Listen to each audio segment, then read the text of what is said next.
Huracán, deidad de las culturas maya y totonaca. Dios y Señor de la tormenta, el viento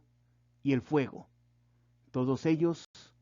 fenómenos asociados a los desastres. El proyecto Huracán presenta una propuesta para fortalecer la capacidad de respuesta ante desastres de todo tipo. México, nuestro país, se encuentra en un estado de guerra permanente, pero no en una situación de conflicto bélico, sino en un combate contra las fuerzas de la naturaleza, principalmente climáticas y geológicas, aunque sin descartar las de origen antropogénico, es decir, de origen humano. La capacidad institucional de respuesta ante desastres de nuestro país, sustentada en las Fuerzas Armadas, ha demostrado una gran eficiencia para enfrentar desastres a lo largo de la historia. Sin embargo, ante la eventualidad de eventos catastróficos simultáneos, pudiera llegar a ser insuficientes.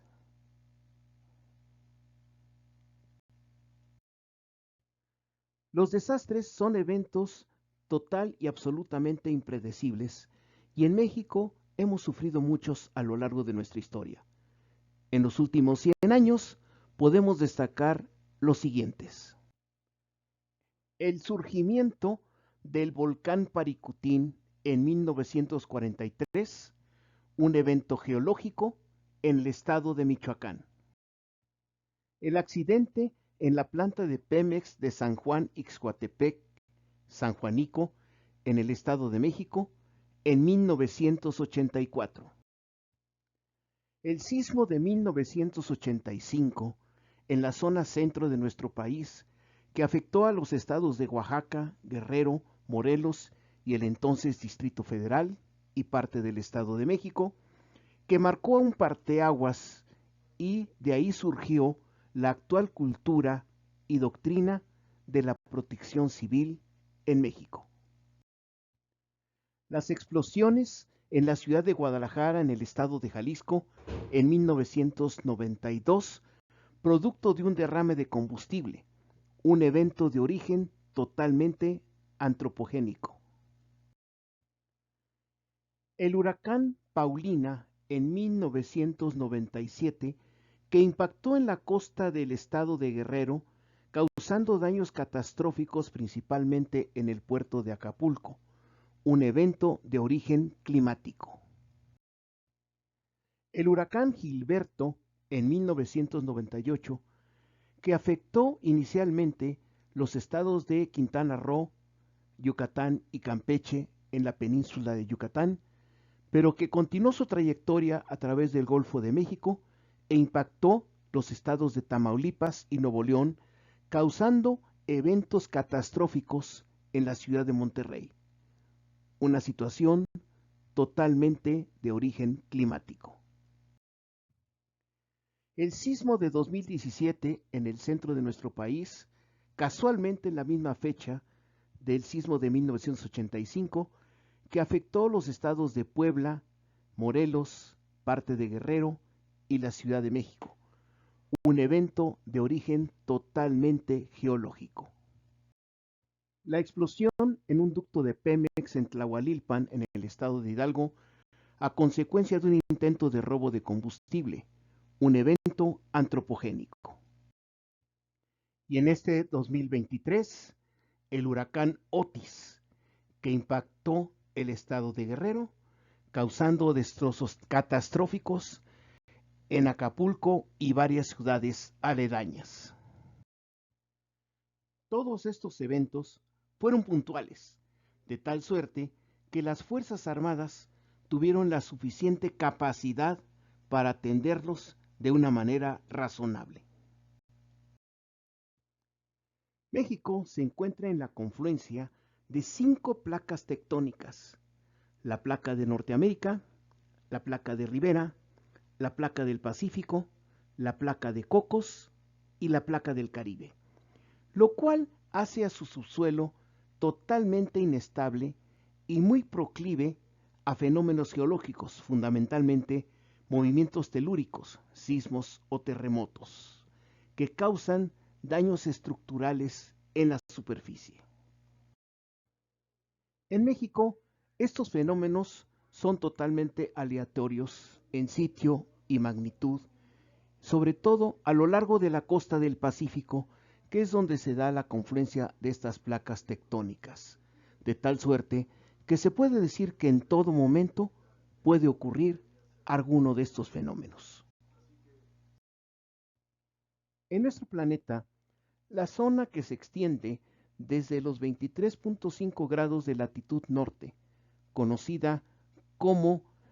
Trópico de Cáncer, hasta los 23.5 grados de latitud sur, conocida como Trópico de Capricornio, se le designa como la zona intertropical de convergencia y se caracteriza por ser el área del planeta que todo el año, sin importar las estaciones y la inclinación del eje de la Tierra, recibe la mayor cantidad de radiación solar, lo cual causa un efecto de acumulación térmica en las superficies oceánicas. El efecto de esta acumulación de calor en el mar en esta zona es que precisamente en esta región se generan la mayor cantidad de esos fenómenos climáticos que conocemos como huracanes o ciclones en el continente americano o tifones en el continente asiático, que en el caso del Atlántico nacen en esta región, pero pueden desplazarse hasta las heladas aguas del Atlántico del Norte a la altura del Círculo Polar Ártico, llevados a través de la corriente del Golfo, que es una corriente de agua cálida, que es precisamente el tipo de ambiente en el que crecen y permanecen estos fenómenos climáticos sin importar la temperatura del ambiente. El territorio mexicano se extiende desde los 14.5 grados de latitud norte, en el lado de la costa del Pacífico, en la frontera con Guatemala, hasta los 26 grados latitud norte por la costa del Golfo en la frontera con los Estados Unidos y los 32.5 grados de latitud norte por la costa del Pacífico igualmente en la frontera con Estados Unidos. Esta posición geográfica hace que el Trópico de Cáncer en el paralelo de los 23.5 grados de latitud norte cruce nuestro territorio casi por la mitad. Y esta marca una especie de frontera ambiental que se puede apreciar si observamos que el territorio al sur de este paralelo del Trópico de Cáncer, el terreno es más bien con mucha vegetación, merced a la humedad que existe en el ambiente, mientras que al norte de este paralelo, el territorio tiende a ser más desértico, precisamente por la menor humedad en el ambiente. Esto marca que la parte sureste del país sea la que sufra en mayor medida el embate de los huracanes que causan fundamentalmente inundaciones, además de los posibles destrozos por los vientos. Otra consecuencia de esta ubicación geográfica del territorio nacional es que puede ser impactado por estos fenómenos huracanes por ambas costas, tanto por el Atlántico, en este caso por el Golfo del México o por el Caribe, como por el Pacífico. Y llega a ocurrir la posibilidad de que dos fenómenos impacten el territorio casi simultáneamente, como ocurrió en 2013, cuando el huracán Manuel impactó por la costa del Pacífico casi simultáneamente con el huracán Ingrid, que impactó por la zona del Golfo de México, pasando por el Caribe. Esto obviamente tiene consecuencias de dispersar las posibles zonas de desastre. La capacidad institucional de respuesta ante desastres del Estado mexicano se sustenta fundamentalmente en el Plan DN3E operado por el Ejército y la Fuerza Aérea Mexicanos y el Plan Marina, operados por la Marina Armada de México, ambos que han demostrado su eficiencia en todos los desastres que han atendido a lo largo de la historia de nuestro país. La capacidad, efectividad y éxito de estos planes y estos operativos de las Fuerzas Armadas del país ha sido conocida y reconocida a nivel internacional, como fue durante el auxilio que se prestó a la población del estado de Luisiana en los Estados Unidos, nuestros vecinos del norte, en 2005 con el impacto del huracán Katrina en el sureste de los Estados Unidos. La operación del Plan DN3E del Ejército y de Fuerza Aérea Mexicanas y el Plan Marina de la Marina Armada de México están sustentadas en las Fuerzas Armadas profesionales que están formalmente asignadas a una cierta diversidad de tareas y que están integradas por el Ejército y la Fuerza Aérea Mexicanas, que cuentan con aproximadamente 165.400 efectivos, de los cuales aproximadamente el 50%, 83.500, son elementos operativos.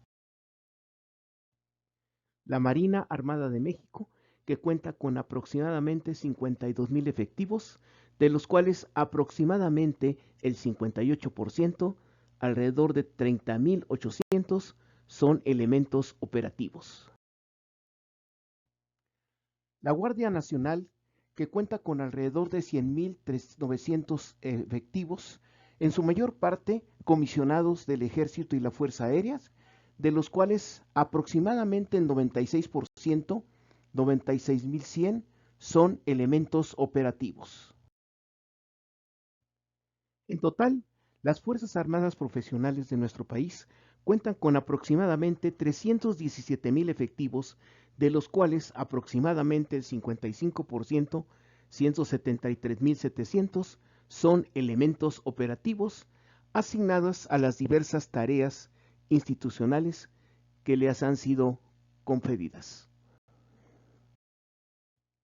Entre la diversidad de tareas institucionales asignadas en la actualidad a las Fuerzas Armadas profesionales, se puede destacar su participación en obras de construcción, como la refinería Dos Bocas, el Tren Maya y el Tren Transísmico; tareas de logística, como la distribución de medicamentos; tareas operativas, como el apoyo a la seguridad pública a través de la Guardia Nacional y el control de los flujos de migración ilegal en las fronteras sur y norte de nuestro país; tareas de administración y resguardo, como es el caso de aduanas, puertos y algunos aeropuertos, e incluso de operación de servicios de transporte, como el Tren Maya, el Tren Transísmico y la nueva línea aérea mexicana. Todo ello sin desatender las responsabilidades constitucionales de defensa de la integridad territorial y la soberanía nacional del país. La problemática más crítica con los desastres es que, por su naturaleza impredecible en cuanto a magnitud, forma y sitio, algo que ya ha ocurrido puede volver a ocurrir. Y el caso más ilustrativo son los sismos de 1985 y 2017, que ocurrieron no solo en la misma zona y de magnitud similar, sino casualmente en la misma fecha. ¿Película? ¿Fantasía? ¿Ciencia ficción? No, realidad. Y lo mismo podría ocurrir con el impacto de dos huracanes casi simultáneamente, como ocurrió con Manuel e Ingrid en 2013, que impactaron las dos costas del país casi simultáneamente. Algo que ya ha ocurrido puede volver a ocurrir. Pero también existe la posibilidad de que algo que nunca ha ocurrido pueda llegar a ocurrir,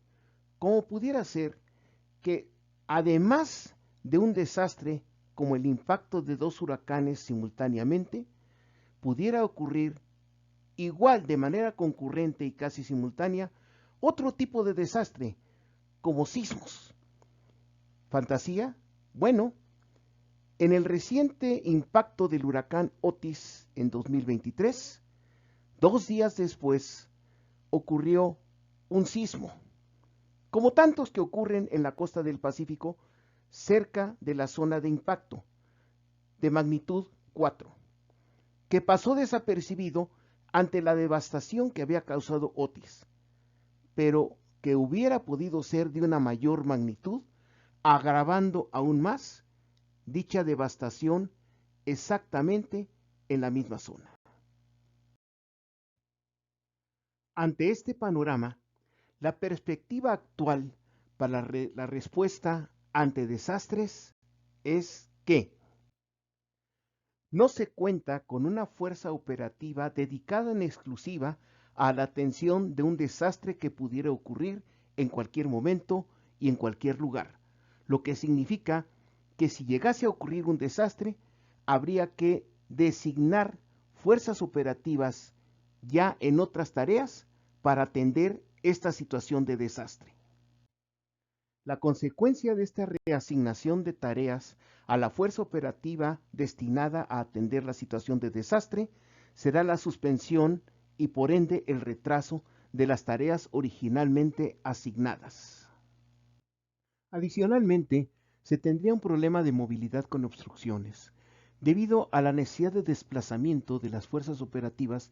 del sitio en donde estuvieran desarrollando sus tareas previamente asignadas hacia el sitio de desastre, además de un problema adicional que sería el acceso al propio sitio del desastre, ya que probablemente los caminos estuvieran obstruidos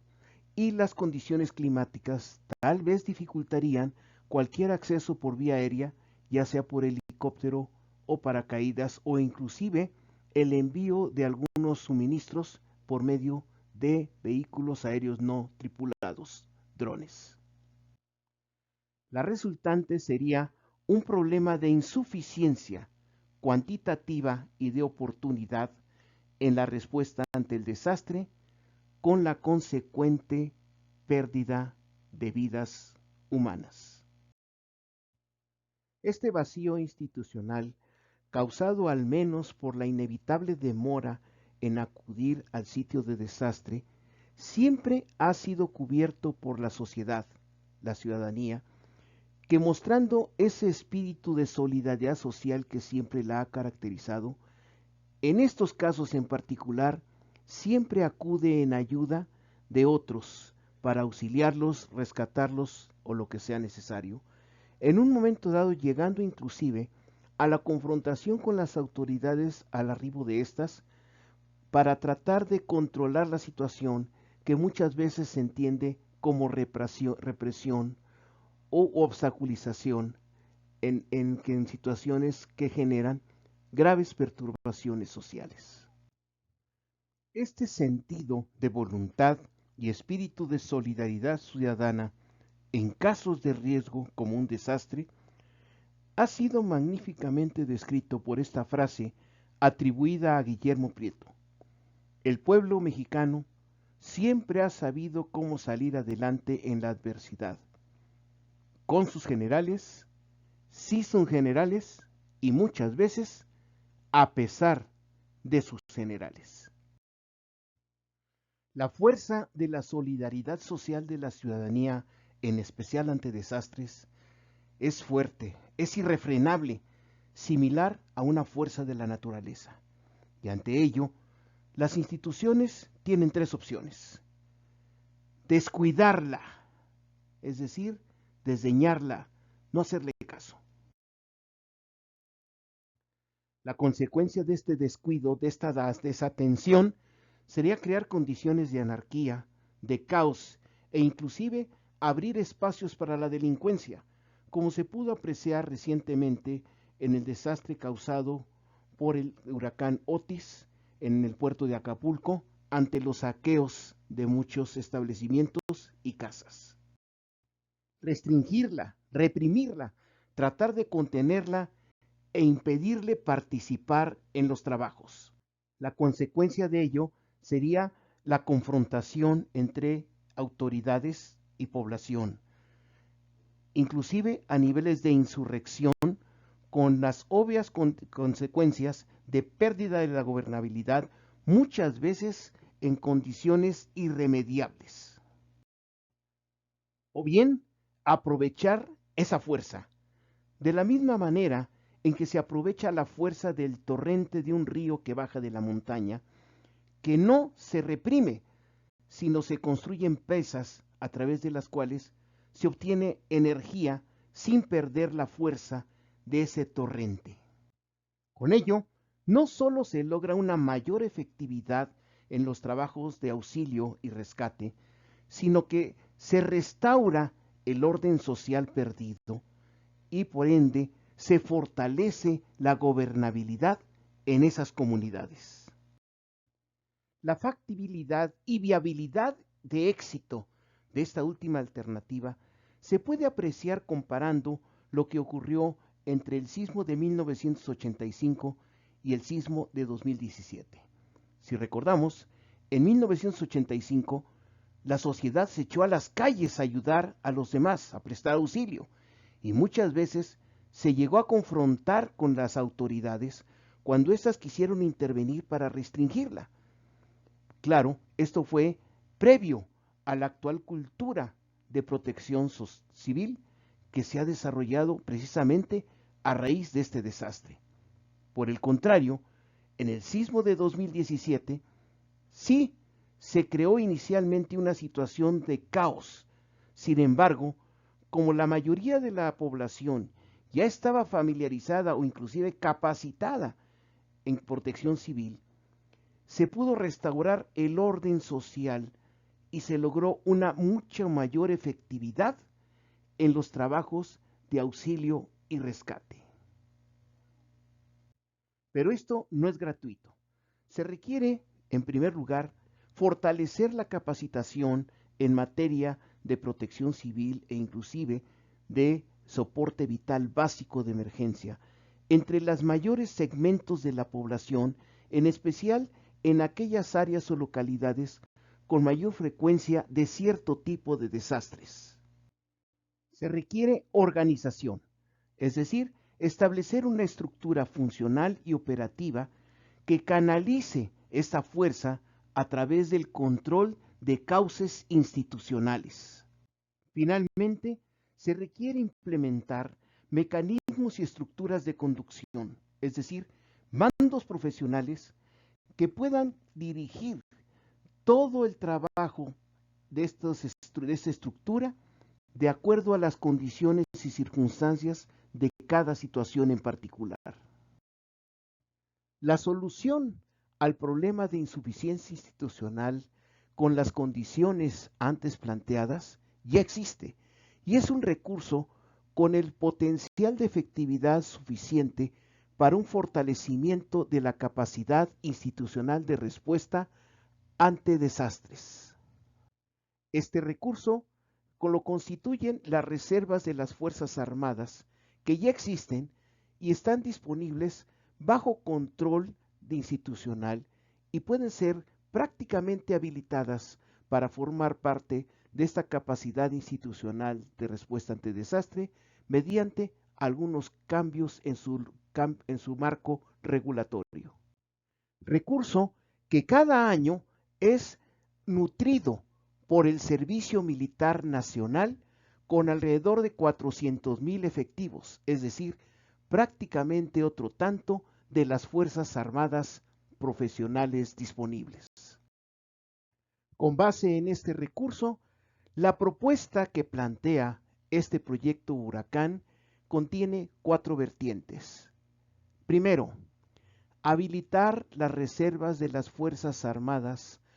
como fuerza operativa de respuestas, parte de la capacidad institucional de respuesta ante desastres, encuadrada en el marco del Plan DN3E y el Plan Marina de las Fuerzas Armadas Profesionales, lo cual proporcionaría los componentes de organización y conducción. Segundo, aprovechar el periodo de adiestramiento del Servicio Militar Nacional para el proceso de preparación de esta fuerza operativa de respuesta. Tercero, conformar los agrupamientos de esta fuerza operativa de respuesta integrados por residentes de las poblaciones, de tal suerte que se tendría personal conocedora del terreno, es decir, la orografía y las condiciones físicas del territorio, la dinámica social y los pobladores. Asimismo, serían personal conocidos por los propios pobladores, lo cual daría un sentido de confianza hacia estos agrupamientos por parte de la población civil. Cuarto, los integrantes de esta fuerza operativa de respuesta estarían preparados desde el periodo de adiestramiento del Servicio Militar Nacional y reforzado mediante sesiones de adiestramiento al menos anual, pero de preferencia semestral, en materias como soporte vital básico de emergencia, búsqueda y rescate de sobrevivientes, restauración y conservación del orden y la tranquilidad social y la restauración de los servicios públicos vitales. La perspectiva proyectada para la respuesta ante desastres con base en esta propuesta es que se dispondría de una fuerza operativa de respuesta preparada, dedicada y ya desplegada en el sitio donde pudiera ocurrir un desastre. No sería necesario distraer a contingentes de las Fuerzas Armadas profesionales para atender un desastre. Solo sería necesario destinar, asignar y hacer llegar mandos y especialistas para las labores de conducción de los agrupamientos ya desplegados. No habría ninguna necesidad de movilización, ya que los elementos operativos ya estarían en el sitio, de tal suerte que no habría problemas de desplazamiento y acceso. Además de que esto permitiría una activación inmediata de la capacidad de respuesta mediante protocolos institucionales. La expectativa de resultados con esta propuesta es una mayor efectividad y oportunidad en la respuesta ante desastres, con el consiguiente reducción de daños y en especial la posible pérdida de vidas. Además, se pueden obtener otros beneficios adicionales con esta propuesta, entre los cuales se pueden destacar la posibilidad de aprovechar un recurso institucional existente, aunque inactivo en el momento, pero disponible inmediatamente para activarse, de tal suerte que no se requiere crear nuevas estructuras institucionales.